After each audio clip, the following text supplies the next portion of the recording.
Madam, मैं इस सवाल को हल कर सकता हूँ, मुझे एक मौका दीजिए। जब हम जैसे बड़े बड़े टीचर इस सवाल को हल नहीं कर पाए, तो ये गरीब फटे कपड़े पहना हुआ कचरा बीनने वाला इसे कैसे सही कर देगा? अरे जाकर कचरा बीन, ये तेरी बस की बात नहीं है।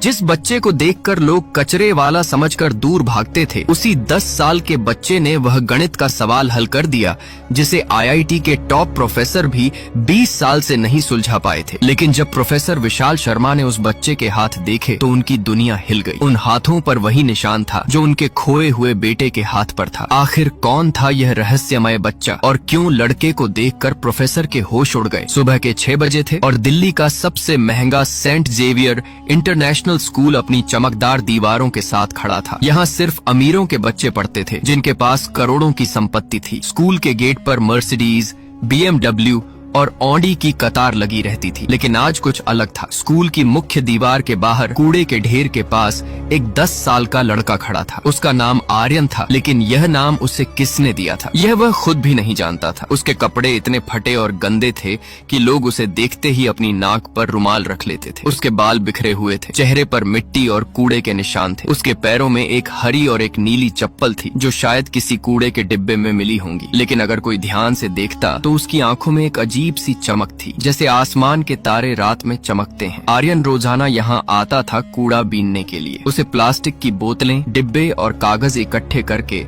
रद्दी वाले को बेचने पड़ते थे ताकि 2 वक्त की रोटी मिल सके। वह कहाँ से आया था, उसके माता पिता कौन थे, यह किसी को नहीं पता था। वह शहर के बाहरी इलाके में एक पुराने बस अड्डे के पास रहता था, जहाँ बेघर लोगों की एक छोटी सी बस्ती थी। लोग उसे पागल समझते थे क्योंकि वह अक्सर जमीन पर लकड़ी के टुकड़े से अजीब और गरीब निशान बनाता रहता था। वे नहीं जानते थे कि वे निशान गणित के सूत्र थे। आर्यन को नहीं पता था कि गणित क्या होती है, लेकिन उसका दिमाग संख्याओं की एक अजीब भाषा समझता था। जब वह कूड़े के ढेर में काम करता था तो उसे बोतलों की संख्या में पैटर्न दिखाई देते थे। जब वह आसमान देखता था तो तारों की स्थिति उसे किसी गुप्त संदेश की तरह लगती थी। स्कूल के अंदर आज खास हलचल थी। प्रोफेसर विशाल शर्मा दिल्ली के सबसे नामी गणितज्ञों में से एक थे। वे आईआईटी दिल्ली से पढ़े थे और उन्होंने अमेरिका में भी काम किया था। लेकिन उनके जीवन में एक ऐसा दुख था जिसने उन्हें तोड़ दिया था। 8 साल पहले उनका 2 साल का बेटा एक मेले में खो गया था। उसका नाम भी आर्यन था। प्रोफेसर विशाल शर्मा और उनकी पत्नी सुधा शर्मा ने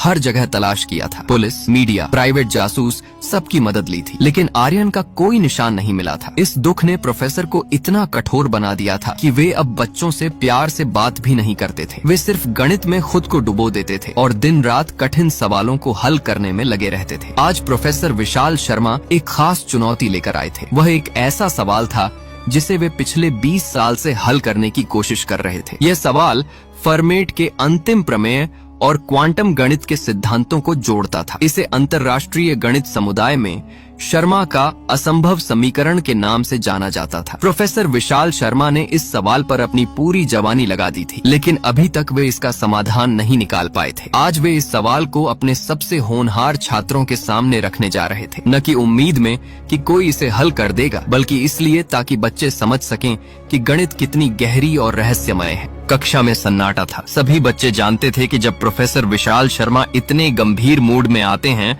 तो कुछ बड़ा होने वाला है। उन्होंने धीरे धीरे ब्लैक बोर्ड पर सवाल लिखना शुरू किया। पहले कुछ साधारण संख्याएं लिखीं, फिर जटिल चिन्ह, फिर ऐसे फॉर्मूले जो किसी दूसरी दुनिया की भाषा लग रहे थे। 15 मिनट तक वे लिखते रहे। जब वे रुके तो पूरा बोर्ड अजीबोगरीब निशानों से भर गया था। बच्चे हैरानी से देख रहे थे। कुछ को तो समझ ही नहीं आ रहा था कि यह गणित है भी या कोई जादुई मंत्र। प्रोफेसर ने पीछे मुड़कर देखा और कहा, यह सवाल मैंने अपनी जिंदगी का सबसे कीमती हिस्सा देकर बनाया है। मैं चुनौती देता हूं कि अगर आप में से कोई भी इसे कल सुबह तक हल कर देगा तो मैं अपनी प्रोफेसरी छोड़ दूंगा और उसे अपनी सारी संपत्ति दे दूंगा। बाहर आर्यन कूड़े के ढेर में काम कर रहा था, लेकिन उसका ध्यान क्लासरूम की खिड़की की तरफ था। जब तक प्रोफेसर सवाल लिख रहे थे, आर्यन लोहे की जाली से चिपका हुआ उन्हें देख रहा था। जैसे जैसे सवाल बोर्ड पर उभरता गया, आर्यन की आंखें चमकने लगीं। उसे यह डरावना सवाल नहीं लग रहा था। उसे यह एक सुंदर कविता जैसा लग रहा था जो उसके दिमाग में संगीत बजा रही थी। वह सवाल उससे बात कर रहा था, उसे पुकार रहा था। आर्यन को एहसास हुआ कि वह इस सवाल को समझ रहा है।